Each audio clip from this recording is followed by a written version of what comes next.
Okay, अब आवाज सही आ रही है? Roll number 45।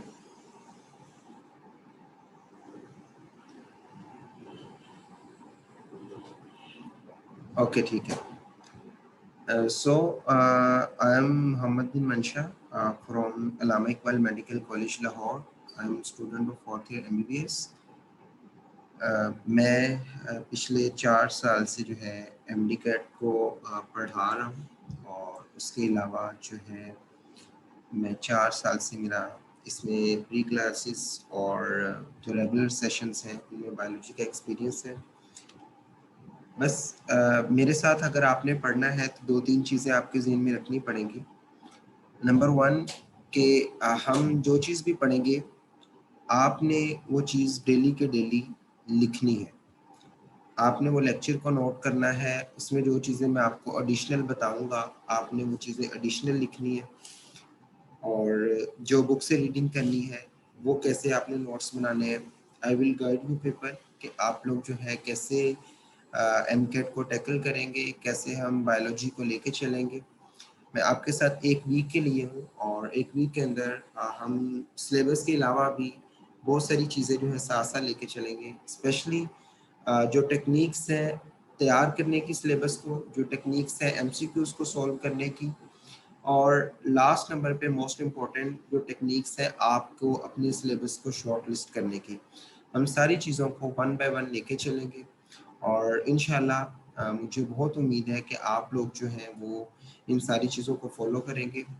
और लास्ट ईयर भी बहुत सारे ऐसे स्टूडेंट्स थे जिन्होंने मतलब बहुत अच्छा परफॉर्म किया और वो कांटेक्ट में रहे मेरे साथ। तो मेरी कोशिश यही होती थी कि मैं सब लोगों को प्रॉपरली गाइड करूं, कोई इशू हो वहाँ पे तो वही कोशिश है कि मैं सबको बताता जाऊँ। तो पर्सनली अगर मैं कांटेक्ट ना कभी कर पाऊँ या मैं थोड़ा बिजी हूँ तो आप लोग 1-2 ग्रुप बना लें जहाँ पे आपको इजीली जो है अप्रोच किया जा सके, और आप लोगों के लिए कोई भी इशू हो तो वहाँ पे रिजॉल्व हो जाए। तो आप में से अभी तक किसी को CR अनाउंस किया है क्लास का, या अभी तक नहीं किया? अगर किया तो वो चैट में मुझे काइंडली बता दें जो है अगर किसी को CR अनाउंस किया हुआ है। There should be 1 CR in the class and there should be 1 GR in the class. Okay जी, नहीं किया। चलें हम अभी जो है CR और GR जो है वो अनाउंस कर देते हैं, अभी पता चल जाएगा कि कौन जो है वो बनना चाहेगा। ओके, मैं आपको जो है कुछ चीज़ें पहले जनरली बताऊंगा कि हम किस तरह जो है वो सिलेबस को लेके चलेंगे और आपने किस तरह जो है चीज़ों को फॉलो करना है। नंबर 1 बायोलॉजी के अंदर आपको ये पता होना चाहिए कि आपकी बुक जो है आपकी प्रेफरेंस नंबर 1 है। आपकी बुक का सिलेबस जो है PMC का रिकमेंडेड सिलेबस है, उसके अकॉर्डिंग जो आपकी बुक की रीडिंग है वो आपकी रिकमेंडेशन नंबर 1 है कि आपने बुक को पढ़ना है, बुक को आपने नहीं छोड़ना किसी भी सूरत में। आपके पास जो है वो एक ऐसा भी हो सकता है कि बहुत सारे नोट्स अवेलेबल हों, बहुत सारी शॉर्ट बुक्स अवेलेबल हों, बट नो, आपको फर्स्ट एंड लास्ट ऑप्शन यही है कि आपने बुक को फॉलो करना है, आपने बुक पढ़नी है। Yes, there are certain things जो कि FSC से बाहर हो सकती हैं, वो आपके पास A लेवल से शामिल हो सकती है। देयर आर सर्टेन थिंग्स जो कि आपके पास रेड स्पॉट वगैरह से शामिल हो सकती है, but I will guide you people कि आपने उनको कैसे टैकल करना है, बिकॉज वो चीज़ें FSC से बाहर नहीं होंगी या वो कोई चीज़ें A लेवल से बाहर नहीं होंगी। बेसिकली वो वही चीज़ें होंगी जो आप कॉन्सेप्चुअली चीज़ों को समझेंगे तो आप उनको अंडरस्टैंड कर पाएंगे। अदरवाइज अगर आप नहीं समझ पाएंगे तो आप उसको अंडरस्टैंड नहीं कर पाएंगे। ठीक है, नंबर 1 आपके लिए है कि आपने बुक रीडिंग को प्रेफरेंस देनी है और बुक रीडिंग करनी ही करनी है, हर सूरत में करनी। नंबर 2, आपने बुक रीडिंग करनी है तो करने के बाद आपने नोट्स बनाने हैं, और ये मस्ट है। आप नोट्स रजिस्टर पे भी बना सकते हैं, आप नोट्स बुक के ऊपर भी बना सकते हैं, दोनों मेथड्स ओके। आपको जो सूटेबल लगे, आपके लिए जैसे प्रेफरेबल है आपने वो फॉलो करना है। बट आपकी बुक के ऊपर या आपके रजिस्टर के ऊपर शॉर्ट लिस्टिंग हुई हो कि जब आप पेपर से 1 दिन पहले पढ़ने बैठे तो आप 3-4 घंटे में पूरी बायो रिवाइज कर लें। इस तरह की शॉर्ट लिस्टिंग हो कि आपको पता हो मेरा वीक एरिया कौन सा है, मेरा स्ट्रॉन्ग एरिया कौन सा है, मुझे कहाँ पे मसला है, कहाँ पे मेरे MCQs गलत हो रहे हैं। And there should be a MCQs bank जो कि आपके रजिस्टर पे नोट किया हो, जो एमसीक्यूज डिफिकल्ट आपने प्रैक्टिस किए हैं, जो एमसीक्यूज रिपीटेड आपने जो है वो प्रैक्टिस किए हैं, या जो एमसीक्यूज आपने कॉन्सेप्चुअल प्रैक्टिस किए हैं. So there should be 3 categories. Number 1 easy MCQs, number 2 difficult MCQs, and number 3 conceptual MCQs. Either वो इजी भी हो सकते हैं, मुश्किल भी हो सकते हैं. ठीक है. सो आपने एमसीक्यूज बैंक बनाना है अपना रजिस्टर के ऊपर, जिसके ऊपर आपने सारी चीजें जो है वो नोट करनी. सो मैं आपको बताता हूँ कि आपने जो है वो नोट्स कैसे बनाने. नोट्स बनाने का तरीका थोड़ा सा आपको बता दूं. फॉर एग्जाम्पल आपके पास जो है वो आपने रजिस्टर ओपन किया and this is your register जिसमें 2 पेज हैं आपके. आपने जहाँ से स्टार्ट करना है, तो आपने चैप्टर स्टार्ट किया यहाँ से, फॉर एग्जाम्पल बायोलॉजिकल मॉलिक्यूल्स. अभी जो मैं आपको लेक्चर्स में चीजें बताऊंगा आपने वो नोट करनी है. ठीक है. आपने टॉपिक लिखा जी, फर्स्ट टॉपिक है बायोलॉजिकल मॉलिक्यूल का वाटर, या फर्स्ट टॉपिक है कार्बोहाइड्रेट, या जो भी आपका टॉपिक होगा आपने उसको लिखा. जहां पे आपका वाटर का टॉपिक या कार्बोहाइड्रेट का टॉपिक खत्म होगा, आगे आपने हाफ पेज या 1 पेज, मैक्सिमम हाफ पेज भी छोड़ देते ना, वो आपने छोड़ देना. ठीक है. उतना आपने पेज छोड़ देना है, और उसके बाद आपने अगला टॉपिक स्टार्ट करना है. लाइक वाटर कंप्लीट हुआ तो आपने कार्बोहाइड्रेट स्टार्ट कर लेना. कार्बोहाइड्रेट लिखा, उसके एंड पे भी आपने हाफ पेज छोड़ देना है. फिर आप लिपिड्स पे आ गए या प्रोटीन्स पे आ गए, उसके बाद आपने लिपिड्स पे चले गए, फिर आप न्यूक्लिक एसिड पे चले गए. सो आपने ईच टॉपिक जो आप सब टॉपिक पढ़ रहे हैं इसका, उसके बाद हाफ हाफ पेज छोड़ते जाना. अच्छा, अब यहाँ से जाके आपने क्या करना है कि लेट्स सपोज आपका वाटर का जो टॉपिक है यहाँ तक कंप्लीट हुआ, ये आपने हाफ पेज छोड़ा था. आपने घर जाके बुक की रीडिंग करनी है. अब आपको पता होना चाहिए कि आपको क्या समझ आया है आज के टॉपिक में, और क्या चीज आपकी रहती है जो कि मैंने बुक से करनी. Because I am just giving you a conceptual overview of the chapter. I am not telling you कि आपने ये लाइन करनी है, ये नहीं करनी. You are not a 2 or 3 class student, you are going to appear in biggest test of the Pakistan. तो आपको पता होना चाहिए what is important and what is not important. You should be confident कि आपको पता हो कि मैं जो कर रहा हूं या कर रही हूं उसमें क्या चीज इंपॉर्टेंट है और क्या चीज नहीं इंपॉर्टेंट. ठीक है. तो आपने वो जो हाफ पेज हमने छोड़ा हर टॉपिक पेन पे, तो यू शुड नो कि बुक के अंदर से और कौन सी चीजें इंपॉर्टेंट. अगर आपको नहीं समझ आ रहा पहली रीडिंग में, जस्ट लीव इट, आप उसको छोड़ें. जब आप सेकंड रीड करेंगे उसकी, तो सेकंड रीडिंग के अंदर आपको पता चल जाएगा कि कौन सी चीजें इंपॉर्टेंट है, जब आप एमसीक्यू सोल्व कर चुके होंगे. सो अगर आपको फर्स्ट टाइम नहीं समझ आ रहा, कोई लाइन नहीं समझ आ रही कि इंपॉर्टेंट हो सकती, और ऐसा नहीं होता कि पूरी की पूरी लाइंस इंपॉर्टेंट हो. बहुत सारी लाइंस, बहुत सारे कॉन्सेप्ट आपके लेक्चर के अंदर कवर हो चुके होते हैं, और बहुत कम कॉन्सेप्ट या लाइंस बचती हैं जो कि आपने बुक से पिक करनी होती, जो कि लेक्चर में कवर नहीं हुई होती. सो आपने उनको eight the and in the form of bullets, in the form of numbering, important lines को, इंपॉर्टेंट पॉइंट्स को आपने जो है वो ऊपर अपने रजिस्टर के ऊपर लिख लेना after each topic. Okay.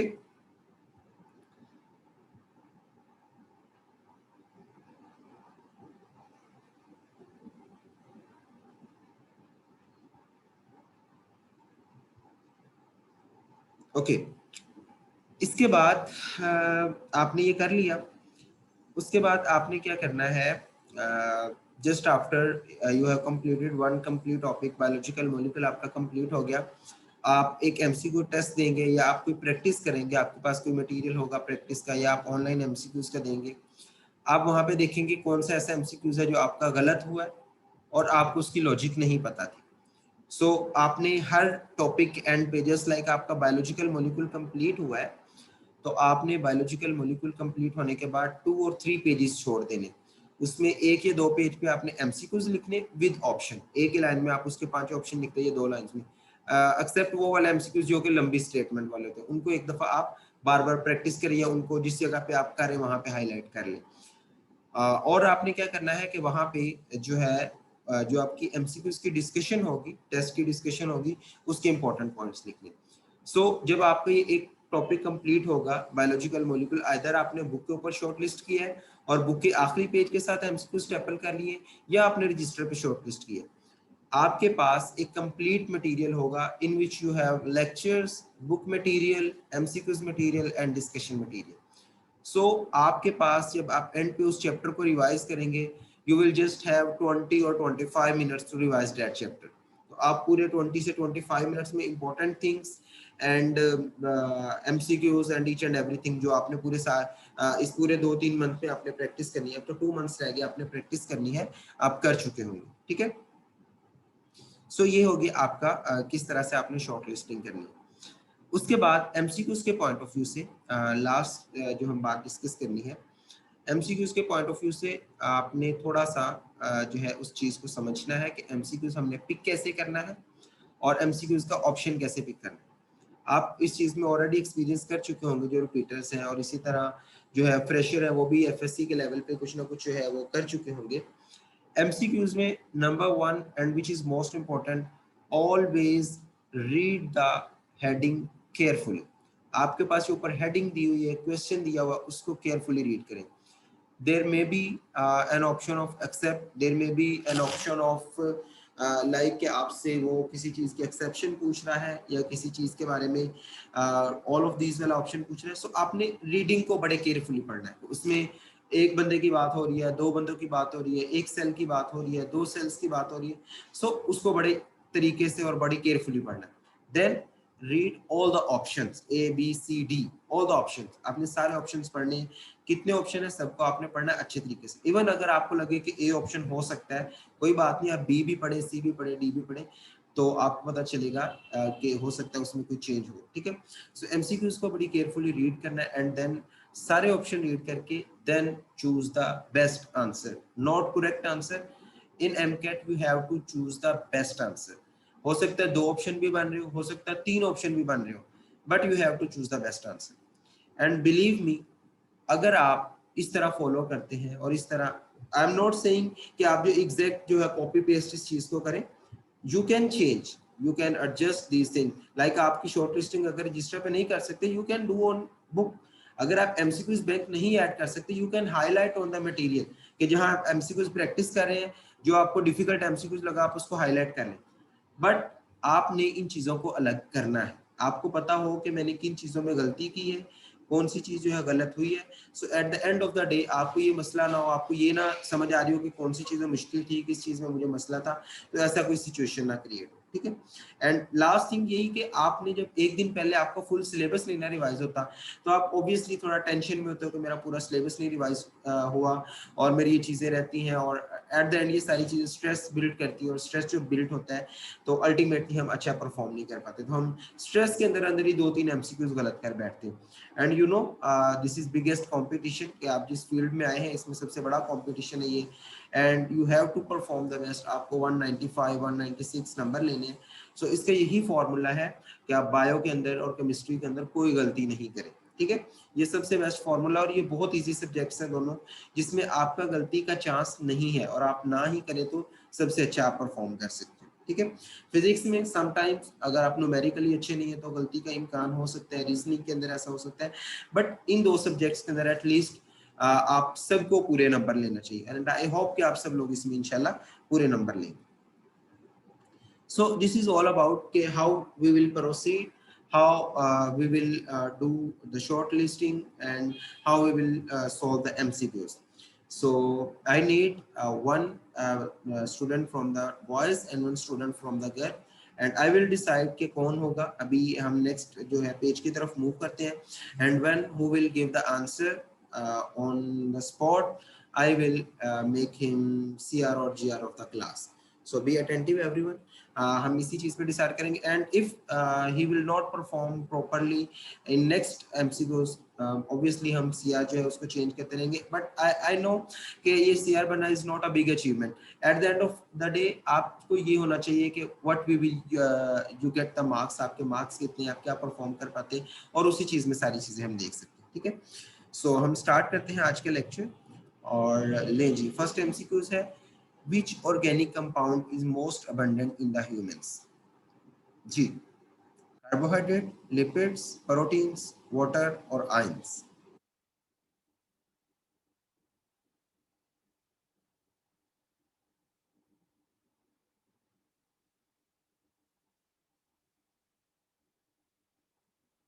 Okay,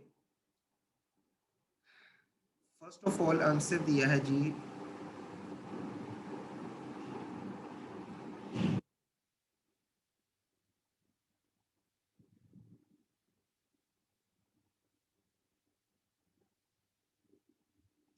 अंबर मलिक, ओके, मैं आपका माइक जो है अनम्यूट कर रहा हूँ। जो विल गिव द रीजन कि आपने ये क्यों जो है वो चूज की।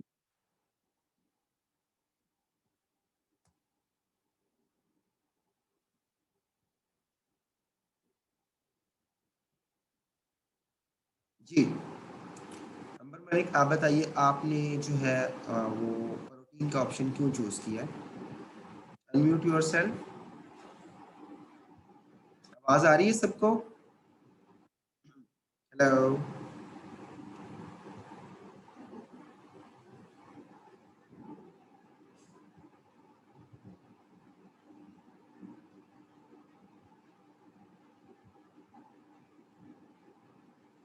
आवाज आ रही है सबको आपको? जी सर आ रही है। Okay, Ambar Malik, unmute yourself and आप रीजन बताएंगे सबसे पहले कि आपने ये ऑप्शन क्यों चूज किया। What is reason behind this option?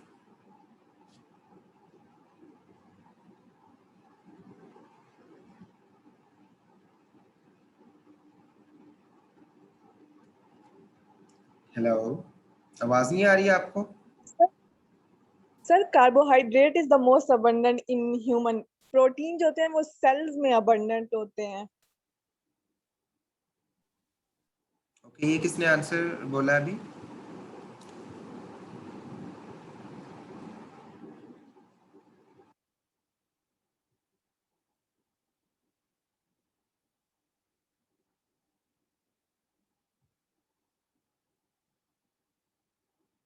Okay, anyone जो कि अनम्यूट करके आंसर दे सके इसकी रीजन।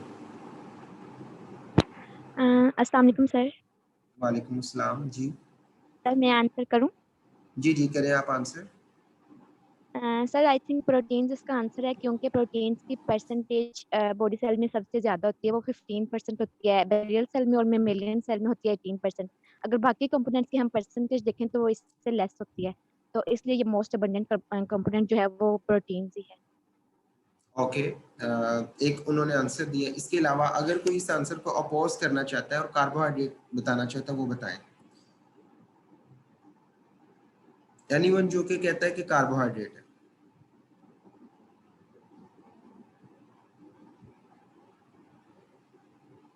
अच्छा, दो तीन स्टूडेंट्स जो है उन्होंने मैसेज किया है वाटर क्यों नहीं ऑप्शन हो सकता। मैंने आपको अभी पिछली जब हम बात करें तो आपको पहले बोला था कि read the statement carefully. I am not asking के, अच्छा चले हम इसी स्टेटमेंट को थोड़ा चेंज करते हैं। Which inorganic compound is most abundant in the humans. फिर क्या होगा?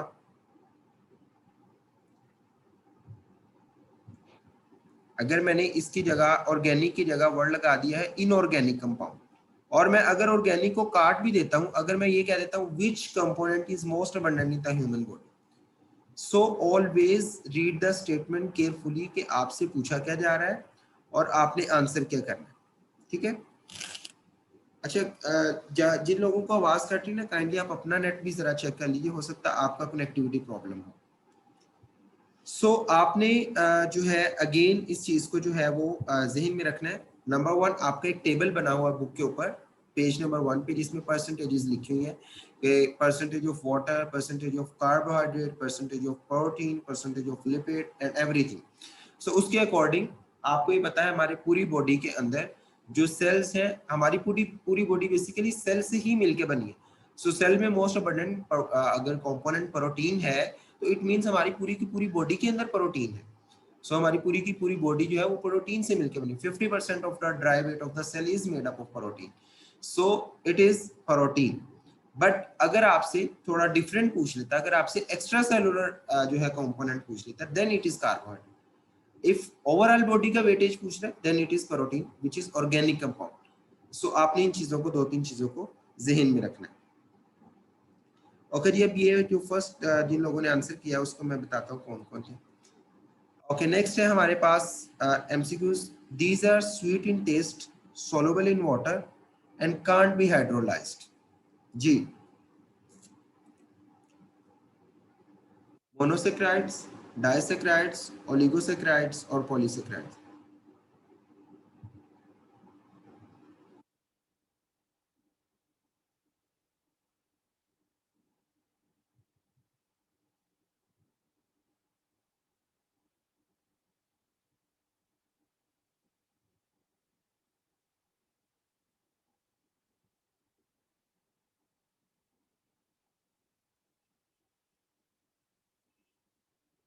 ये जो है ऑप्शन जो है काफ़ी हद तक जो है वो लोगों ने सही आंसर दिया।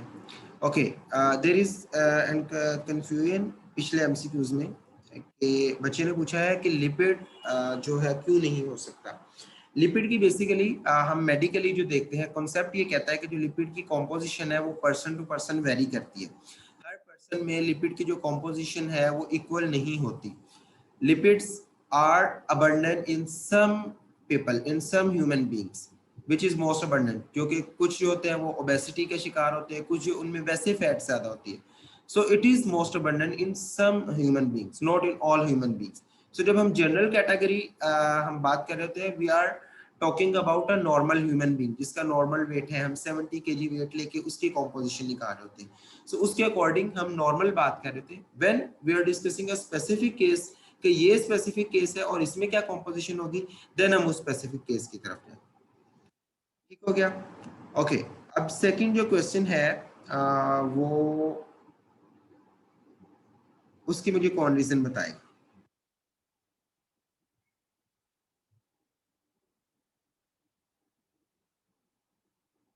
जी बताएं कोई, माइक अनम्यूट कर लें आप लोग। सब मोनोस्क्राइड सिंपलेस्ट होते हैं कार्बोहाइड्रेट्स, जी सिंपलेस्ट होते हैं फिर, और ये हाइड्रोलाइज नहीं होते क्योंकि ये एक ही कैलिक मॉलिक्यूल होता है, इसको कुछ चेन नहीं होती, कोई मोनो आ गया ना, एक ही है, जी एक जी ही मॉलिक्यूल है, अच्छा मजीद हाइड्रोलाइज नहीं होंगे और सिंपलेस्ट होंगे सर। अच्छा ठीक है। ये एक मिनट मुझे, ये कौन, आप कौन थे आप, मुझे दोबारा बताइएगा आपका नाम क्या? अब्दुल रहमान सर। अब्दुर्रहमान। अब्दुल अच्छा रहमान। अब्दुर्रहमान, अच्छा अब्दुर्रहमान आप ये बताइएगा कि हाइड्रोलिसिस का मतलब क्या होता है? Break down in the presence of water. Break down in the presence of water. Okay very good. So हम जब हाइड्रोलाइज के मतलब समझ रहे हैं ना, देखिए उन्होंने बहुत अच्छी बात ऐड की है। It is basically addition of water in the compound. जब हम ऑलरेडी बात कर चुके होते हैं कि हम किसी चीज की हाइड्रोलिसिस तब करते हैं जब वो ऑलरेडी किसी दूसरे कंपाउंड में हमने उसको कन्वर्ट करना हो। लाइक एक डबल बॉन्ड प्रेजेंट है तो हम उसको सिंगल बॉन्ड में कन्वर्ट करना है, या हमने उसकी हाइड्रोलिसिस तब करते हैं जब वो एक बड़ा मॉलिक्यूल होता है। सो ये सिंपलेस्ट जो है वो शुगर्स होती है जो कि 3, 4, 5, 6, 7 कार्बन पे कंसिस्ट होती है। So it is difficult to add the water. So ये इनमें वाटर ऐड नहीं हो सकता, इनकी हाइड्रोलिसिस नहीं हो सकती, बट इनके रिंग्स बन सकती हैं। सो हम इनको रिंग फॉर्म में कन्वर्ट कर देते हैं बिकॉज इनकी कंप्लीट हाइड्रोलिसिस नहीं हो सकती। वो हम आगे डिस्कस करेंगे रिंग्स इनके कैसे बनते हैं। So this is there are 2 MCQs जो हमने अभी डिस्कस किए हैं जिसमें हमने स्टार्ट लिया है। सो हम हर टॉपिक को ऐसे ही स्टार्ट करेंगे। अगर आपकी कोई भी क्यूरीज हो तो kindly write and send it to me और इन द ग्रुप। हम उसको बाद में डिस्कस कर लिया करेंगे बिकॉज जो हमारा टॉपिक है वो थोड़ा ज्यादा होता है और उसका टाइम हमारे पास बहुत कम होता है। सो आज के जो हम पहले डिसाइड कर लें CR एंड GR को, और उसके बाद हम जो है इसको फाइनल करेंगे। Abdurrahman, you are the CR of class and the one who answered the first question वो कौन थी? आई एम नॉट श्योर उनका नाम क्या था। Fariyal. Fariyal is the ji, Fariyal ji ji, Fariyal is the GR of the class. So you people will get the questions from all the class and send it to me. I will answer in voice note or I will answer in the written form. I will try my best कि as soon as possible मैं answer करूँ। Still any query, अगर किसी को personal भी पूछनी हो, just convey your message to the CR और GR. आप मुझे बता दीजिएगा जी इस जो पर्सन को कोई मसला है तो मैं उनसे पर्सनली भी कांटेक्ट कर लूंगा। So there is no issue कि मैं जब मेरे पास टाइम होगा मैं आपको बता दिया करूंगा कि मेरे पास टाइम हो, किसी ने पर्सनल भी कांटेक्ट करना तो आप लोग कर लीजिएगा। Next is what are concerns of the topic. These are carbohydrate, lipid, protein, nucleic acids and enzyme, and there is an addition of water to जो कि हमारे पास enzyme के साथ हम इसको properly deal करेंगे। So आज जो है हमने 1 आवर का हमारा लेक्चर था जिसमें हमने ये चीज़ें डिस्कस करनी थी, बट हम कार्बोहाइड्रेट आज स्टार्ट करते हैं और उसके बाद जो है हम लोग नेक्स्ट जो है डेली का जो हमारे 3-4 डेज में हमने कंप्लीट करना है इसमें चीज़ें ऐड करते रहेंगे। So there is an introduction to carbohydrates. Carbohydrates basically these are occurs abundantly in organisms. So this is the statement जो कि confuse कर रही थी आपको पीछे प्रोटीन के साथ। there is difference in the most abundant chemical or most abundant organic component and abundantly present in the all organism. There is two different statements. So always think कि आप logically भी सोच रहे हैं, no always जो है book है वो जो है ना bookworms वो नहीं हमेशा बनती. आपने दोनों चीजों का कंपैरिजन करना है. When you have percentage of the compound के प्रोटीन कितनी है, कार्बोहाइड्रेट कितनी है, लिपिड कितनी है, then जो बुक की स्टेटमेंट है वो किसी और सेंस में हो सकती है. Then understand the sense of that statement कि इस स्टेटमेंट का अब क्या मतलब बनता है. So it is occur abundantly in all organism. मतलब ये है कि जितने भी ऑर्गेनिजम्स हैं उनमें अबंडेंटली मतलब मोस्टली ऑर्गेनिज्म के अंदर जो कार्बोहाइड्रेट वो प्रेजेंट होते हैं. It has structural and functional role. Again structural role क्या है एंड फंक्शनल रोल क्या है, ये हम डिस्कस करते हैं. स्ट्रक्चरल रोल ये है कि हमारे जितने भी सेल्स हैं उसमें कार्बोहाइड्रेट जो है वो स्ट्रक्चरल रोल प्ले करते हैं. एंड फंक्शनल रोल क्या है, glucose is basic functional unit of our energy. So glucose की ब्रेकडाउन होती है जिससे हमें एटीपी मिलती है, जिससे हम सारी की सारी एक्टिविटी परफॉर्म करते हैं. सो हम सेल की भी बात करें, हम ओवरऑल बॉडी की भी बात करें, सो कार्बोहाइड्रेट बेसिकली स्ट्रक्चर भी बना रहे हैं और फंक्शन भी जो है वो परफॉर्म कर रहे हैं. लाइक हमने सेल मेम्ब्रेन की बात की, उसमें भी हमने कार्बोहाइड्रेट का रोल पढ़ा, हमने ग्लाइकोप्रोटीन पढ़े, हमने ग्लाइकोलिपिड्स पढ़े, हमने ये सारे मॉलिक्यूल्स पढ़े. These are basically structural forms of the carbohydrate जो कि हमारे डिफरेंट सेल के कंपोनेंट्स में प्रेजेंट है. और इसी तरह ये बॉडी के जो ऑर्गन्स में भी हम बात करें अबंडेंटली ये सारी चीजें प्रेजेंट होती है. एंड फंक्शनल रोल की बात करें, this is one of the most important source of the energy. Glucose की ब्रेकडाउन होगी, हमें एनर्जी मिलेगी, एटीपी मिलेगी, जिससे हमारी सारी की सारी एक्टिविटीज परफॉर्म होंगी. Then main components of the carbohydrates are carbon, oxygen and hydrogen. These are main components, not all the components.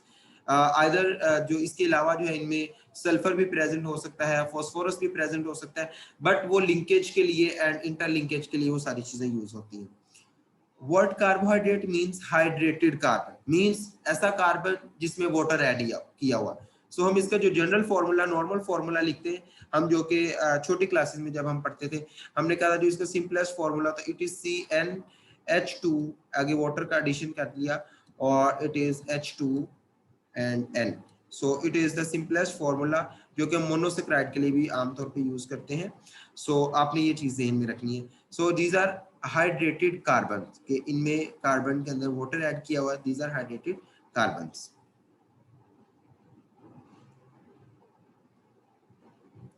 आपका जो टॉपिक है वो 3 डेज में कवर होगा इंशाल्लाह. आप बिल्कुल परेशान ना हो. स्पीड आपकी जो है, मैं आपको पहले फर्स्ट डे पे इंट्रोडक्शन वाला हमारा ओरिएंटेशन वाला लेक्चर होता है, इसलिए थोड़ा मैं स्लो पढ़ा रहा हूँ ताकि हम अगले टॉपिक को समझने में आपको आसानी हो.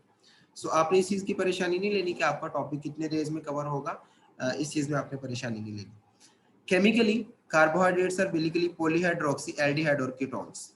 सो ये सिंपल, इसमें दो जो है फंक्शनल ग्रुप प्रेजेंट होते हैं, एल्डिहाइड एंड कीटोन्स. ऑलरेडी हम इस चीज जो है पढ़ चुके हैं आप इस सारी चीजें. This is primary product of photosynthesis.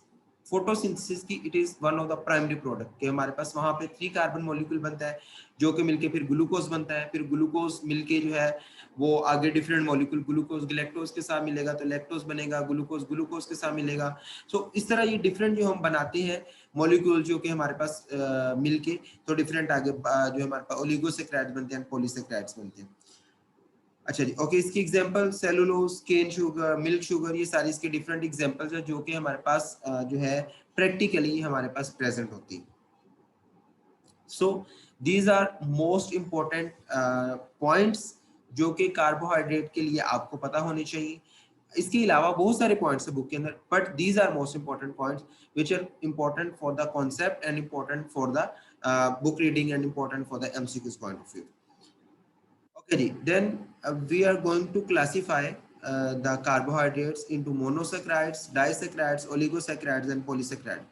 आपकी बुक में जो क्लासिफिकेशन दी हुई है उसके बारे में अगर हम बात करें तो वो मोनो, ओलिगो एंड पोली या मोनो, डाई एंड पोली, इस तरह की क्लासिफिकेशन डिफरेंट दी थी.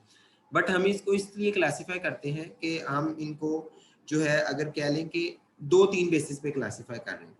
नंबर 1, दीज आर मोनोसेक्राइड्स जो कि सिंपलेस्ट शुगर होती हैं. और if there is combination of 2 monosaccharide, these are disaccharide. Disaccharide हमने इसलिए अलग किए क्योंकि आपके सिलेबस में जो सबसे इम्पोर्टेंट जो कार्बोहाइड्रेट्स है, these are disaccharides.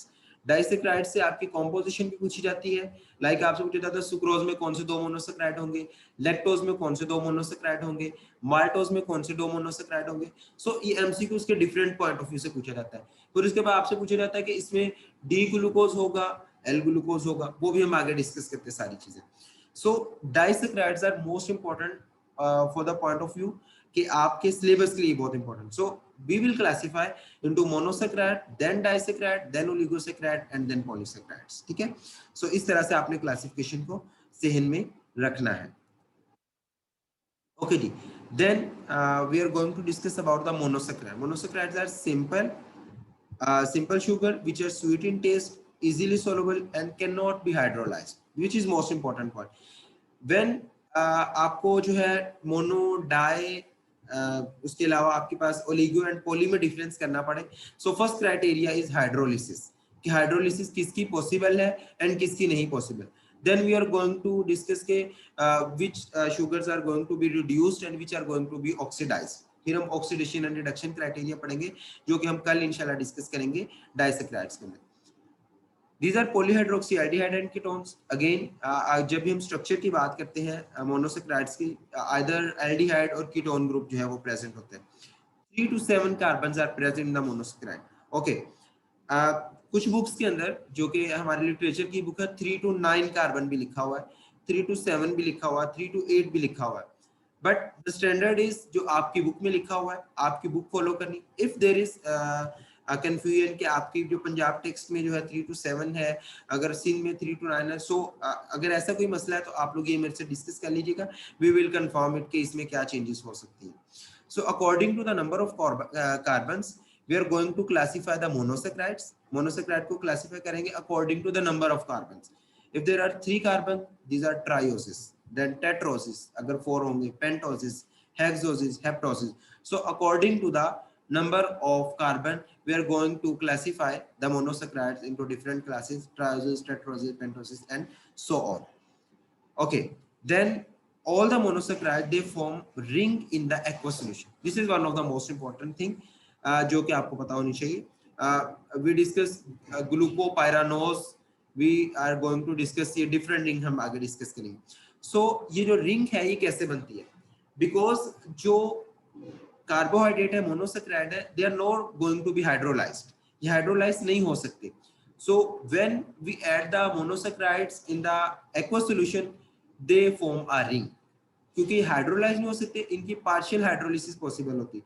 सो ये एक रिंग बना लेते हैं, जिन रिंग्स को हम according to the number of carbon in the ring हम उनको नाम देते हैं, हम आगे डिस्कस करेंगे।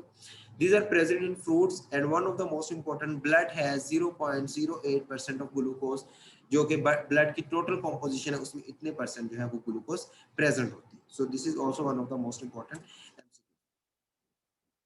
मोनोसेक्राइड में आपके पास ग्लिसरल्डिहाइड एंड डाइहाइड्रोक्सीएसीटोन, ये दो स्ट्रक्चर आपकी बुक से जो है वो लिए गए, जो कि बहुत इंपॉर्टेंट है। इनके आपको कार्बन की तरतीब, इनका जो स्ट्रक्चर जो है वो आ सकता है आपके पेपर के अंदर। सो आपको पता होना चाहिए इनका स्ट्रक्चर जो है वो किस तरह से। अब आपने जो है वो देखना है कि एक जो है इसके यहाँ पे आपको नजर आ रहा है, ये ग्रुप नजर आ रहा है, एल्डिहाइड ग्रुप नजर आ रहा है, जिसमें क्या आपको नजर आ रहा है, सी डबल बॉन्ड ओ है, एक तरफ हाइड्रोजन है, sorry C double bond O है, एक तरफ इसमें हाइड्रोजन लगा हुआ है और दूसरी तरफ अल्काइल ग्रुप लगा हुआ है। दिस इज अल्काइल ग्रुप या आर जिसको हम कहते हैं। So this is aldehyde group और इसमें आपको नजर आ रहा है सी डबल बॉन्डेड ओ है और इधर भी अल्काइल ग्रुप है और इधर भी अल्काइल ग्रुप है। So this is ketone. So आपसे पूछा जा सकता है जो ग्लिसरल्डिहाइड है ये एल्डिहाइड है चूंकि और डाइहाइड्रोक्सीएसीटोन है ये कीटोन है। सो इनकी इस तरह से भी पूछा जा सकता है कौन सा कीटोन कंपाउंड है, कौन सा एल्डिहाइड कंपाउंड है, किसमें जो है वो कार्बन नंबर 1 2 3 उसके अकॉर्डिंग आपसे तरतीब से पूछा जा सकता है। कार्बन नंबर 1 पे क्या हो सकता है, 2 पे क्या हो सकता है, 3 पे। सो उसके अकॉर्डिंग आपसे कुछ चीजें पूछी जा सकती है। We will discuss in the MCQs, आगे जब एंड पे हम इस टॉपिक के एंड पे एमसीक्यूज करेंगे उसमें ये चीजें डिस्कस करेंगे। Okay, this is the ring form of the monosaccharides. So ring form जब भी हम बनाते हैं किसी भी चीज की, मैं आपको आज दो चीजें जो है वो बताऊंगा। हम रिंग को डिसाइड करते हैं, ग्लूकोपायरानोज यहाँ पे आपको नजर आ रहा है, इसी तरह आपको जो है वो फ्यूरानोज नजर आ जाएगा। सो पायरेन रिंग होती है, फ्यूरेन रिंग होती है। So according to number of carbon in the ring हम इसको जो है वो डिफाइन करते हैं। सो आपको नजर आ रहा है कि 1 2 3 4 5 6 6 कॉर्नर ये रिंग है, बट इसमें कार्बन कितने 1 2 3 4 5 है इस रिंग के अंदर carbon, so we will give the name glucopyranose. So अगर इसके अंदर 1 2 3 4 5 रिंग, ये टोटल है 5 एलिमेंट ये एटम रिंग है जिसमें एक ऑक्सीजन है, एंड 4 इसके अंदर क्या है आपके पास कार्बन है, so this is furan ring. So आपके पास ग्लूकोज की भी फ्यूरेन रिंग बन सकती है, आपके पास जो फ्रुक्टोज की भी फ्यूरेन रिंग बन सकती है। So depending upon the carbon and the group, उसके अकॉर्डिंग आपको पता होना चाहिए कि इसमें क्या चीज है वो किस तरह बताई गई है। सो जरूरी नहीं है कि आपके पास जो है ग्लूकोज की वो पायरेन रिंग ही हो, आपकी फ्लोरेन रिंग भी आ सकती है 4 कार्बन वाली। सो आपने जो है सबसे पहले देखना क्या है, आपने देखना ये है कि आपके पास कॉर्नर पे क्या है, जो कि आपके पास फंक्शनल ग्रुप कौन सा है, फंक्शनल ग्रुप की बेस पे आपने देखते हुए, और इसी तरह नंबर ऑफ कार्बन की बेस पे बेचते हुए आपने उसको डिसाइड करना, either it is a glucose और fructose, then it is pyran ring या और फ्यूरेन रिंग। सो उसके अकॉर्डिंग आपने ये डिस्कस करना है। सो इसके मैं आपको पिक्चर जो है वो शेयर कर दूंगा कि फ्यूरेन रिंग किस तरह बनती है ग्लूकोज की, एंड फ्रुक्टोज की ये कैसे बनती है। So this is all about the monosaccharide. हम कल इंशाल्लाह डाइसैकेराइड से आगे स्टार्ट करेंगे। टिल नाउ हमने जो चीजें डिस्कस की, आपने मोनोसैकेराइड जाके रीड करना है, इसमें जो इंपॉर्टेंट पॉइंट्स हुए आपने वो देखने हैं, and all of your queries will be discussed in the next lecture इंशाल्लाह। सो आपने उसके अकॉर्डिंग सारी क्यूरीज अपनी अगर कोई फॉरवर्ड करना चाहे CRGR को कर दें, एंड इसी तरह और भी कोई भी इशू हो तो आप लोग बता सकते हैं। सो आई होप कि हमने कुछ चीज़ें डिस्कस की, इंशाल्लाह कल हम इससे आगे डिस्कस करेंगे। तो जैसे जैसे टॉपिक आगे बढ़ते जाएंगे तो ये सारी चीज़ें आपके लिए ईजी होती। So this is all, thank you so much everyone, and अल्लाह हाफिज़।